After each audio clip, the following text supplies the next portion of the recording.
Tratra ny tanjon'ny fandaharan'asa Prospere ho an'ny faritra Vatovavo sy fitovinany tamin'ny ankapobeny. Raha ny asa sy nitondra fampiroboroboana sy hampamokarana nandritra ny 14 taona. Maro ny zava-bita teo amin'ny Aitao sy Traikefa ary tantsorika izay noentina tamin'ireo mpahazo tombotsoa manodidina ny 4,4 alina.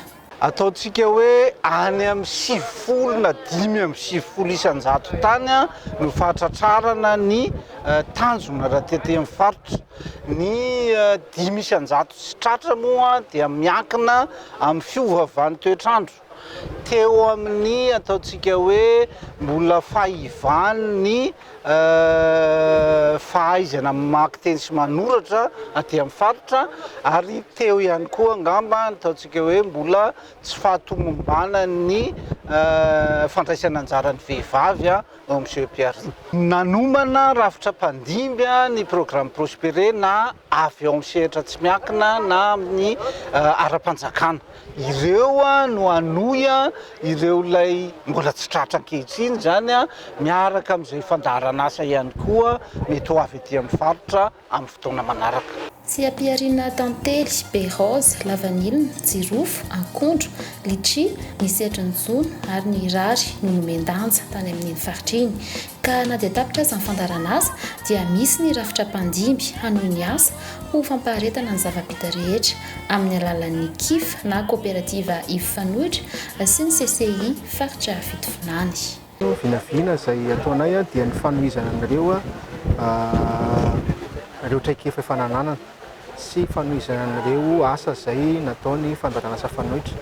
Ohatra amin'izany ny fiara-miasa miaraka amin'ireo mpahazo tombotsoa fitadiavana mpiara-miombonantoka amin'ireo sampana mpanohana toy ny ONG projet maro samihafa. Fampifandraisana ara-barotra ho an'ireo mpahazo tombotsoa, vondrom-pamokatra sy ny mpividy vokatra. Dia ny faharoa ny fampiofanana, fahatelo fanohanana ny fikambanana, fahaefatra fampiroboroboana ny sehampirena volobea, fahadimy ny fampiodinana ny fotodrafitrasa ary ny fahaenina dia ny famorana ny famatsim-bola sy ny fametrahana ny paikady ahafahan'ireo vondron'ny mpamokatra mamatsy vola n'ireo sehatrasany.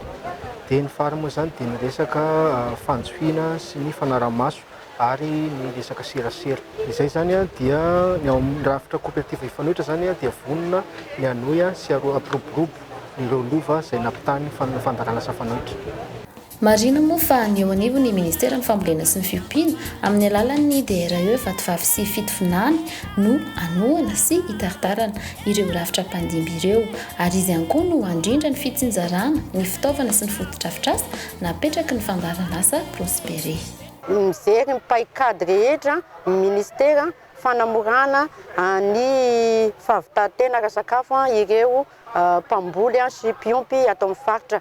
Anisany namaly an'izany fiara-miasa zany ny fandaharan'asa Prospere niasa tato amin'ny faritra nandritra ny 14 taona nanampy tamin'ny sehampiariana amin'ny voly fanondrana resaka fiompiana fandrindra ny tantely. Amin'izao fahavitany fandaharan'asa zao dia hita fa afapo ny tansana azo toana tamin'ny fandaharan'asa Prospere dia anisany toana azon'ny zareo moa zany ny resaka fampiofanana, fanohanana ara-pitaovana ary ny fanapiana an'ireo mpamboly sy mpiompy hamoaka ny vokatra izany hoe amin'ny alalan'ny couplage OP-OM. Amin'izao famarana ny fandaharan'asa Prospere zao zany ato amin'ny faritra dia misy ny structure relais izay manohy ireo fanohanana nataon'ny Prospere an'ireo tansa atao amin'ny faritra izay misehatra